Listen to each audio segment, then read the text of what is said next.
Somebody that's always in their mind like, I get it, oh my gosh, and you want to tell the whole world. Because you've extracted meaning from within.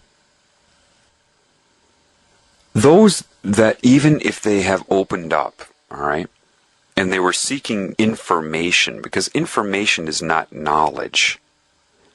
So enlightenment would be in the category of information. Why?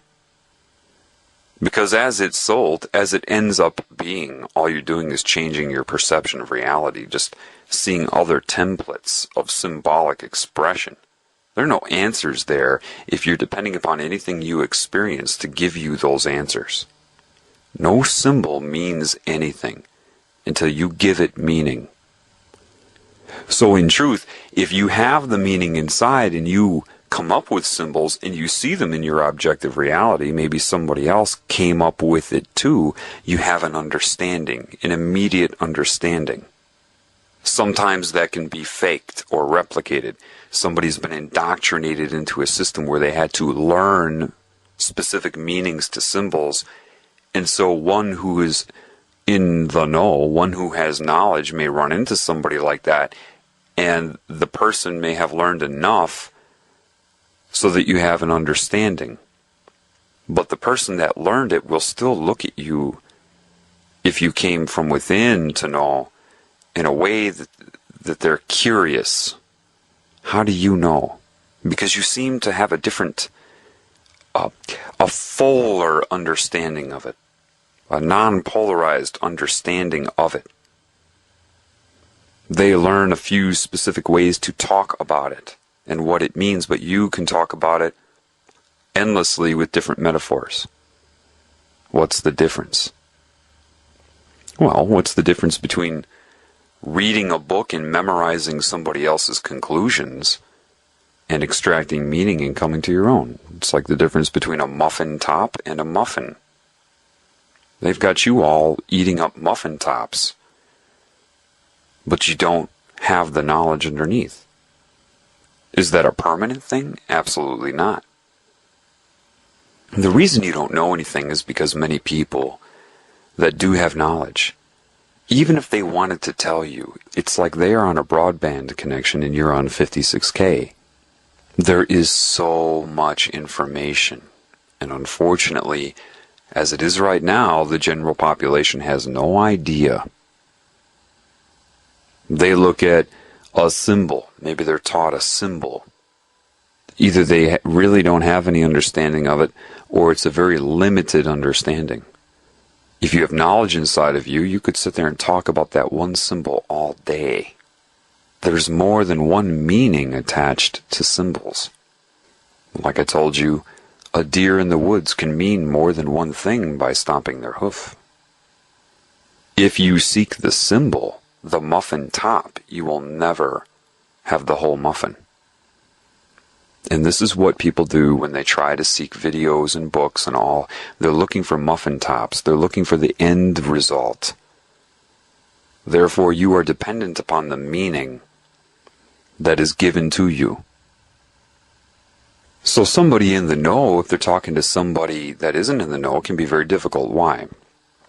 Well, a very naive thing to say, or if somebody's trying to manipulate you, control your mind, they'll say this: the truth is an easy thing to say. And anybody who speaks for a long time to you, they're trying to manipulate you. Now, that's a very naive thing to say. Yes, somebody who depends upon a lot of words, really trying to control what you're thinking, could very well be trying to manipulate you. But if you depend upon length of speech, and that's where your perception lies, you wouldn't be able to tell anyway. If someone's trying to manipulate you, you should pick up on that within seconds, regardless of what they're saying. The truth is something easy to say. If one person in the know is speaking to another person in the know, in other words, you've both reached the same conclusions and you know it. You know when other people know. You just do. That's why they don't say anything other than that. You know when other people know. And you say, well, that's ambiguous. And that's ambiguous to you. But that is a symbol To say that sentence, you know when other people know, that is a symbol. And those who have come to the conclusion on their own understand the full meaning of that. Those who may have heard that from some philosopher, and they were told that that philosopher was brilliant, so they decided to dwell upon things the philosopher said. If a philosopher says to you, you just know when other people know. Well, you trust that philosopher because everybody has given them a 5-star rating. So you think, well, that must mean something. So I'm going to sit around and think about it. You can't sit around and think about that. That is a result of so many experiences. So, if I say you just know when other people know, you don't have to sit around and assess and calculate in your mind and think of behavioral patterns, or they said this and they said that. I'm going to put 2 and 2 together and formulate an assessment of them and what their intentions are. If you are doing that, that is robotic. It's nothing against you. If I were against you, I wouldn't be trying to help. It's the conclusion that matters. If you reach it on your own, because a conclusion is a symbol. It is a symbolic representation, the quote, the conclusion, that has so much attached to it. All of your experiences that tie in to the conclusion. How do you extract meaning? Well, perhaps you have an experience. It could be a social experience, it could be anything. And that experience is finished, and that means nothing to you. Then you have another experience, and you see that it's different. But there's something similar to that other experience. You're kind of like, And then you have a third experience in your life. And it's really similar now, all 3 of them. Then you have a fourth experience that solidifies the similarity and prompts a question. It is the fourth experience that prompted you to ask the question, but it required the other 3 preceding it. The fourth experience, if it were isolated in and of itself, would never have prompted it. You needed all 4 experiences. So now you have the question. And maybe you have a whole other series of experiences that are happening so that you can extract meaning to address the question. And maybe after all of that, you come to a conclusion. And now that conclusion propels you in your advancement of understanding and extracting meaning in your life, and you start a whole other series of experiences.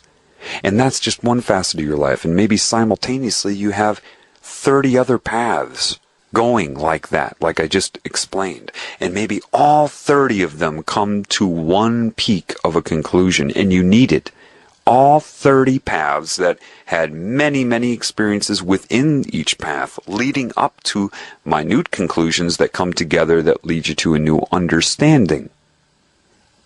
That takes time, it takes attentiveness, and the desire to have meaning, to have purpose. And now that one new understanding could be one of thousands that eventually tie in, and you don't even know it, right? Until you reach the oh my gosh. And all of these things come from within. Your ability to make use of pattern recognition, to see how things are always and never the same. What do they have in common? Did you get out there and experience people of different cultures? Were you too busy trying to project your culture onto them and see what they would say? Or were you trying to figure out what you had in common? I did that my whole life. In the moment of doing it, I didn't really necessarily know why I was motivated to do it. My spirit did, but my conscious mind didn't. Your spirit will lay breadcrumbs for you throughout your entire life or path.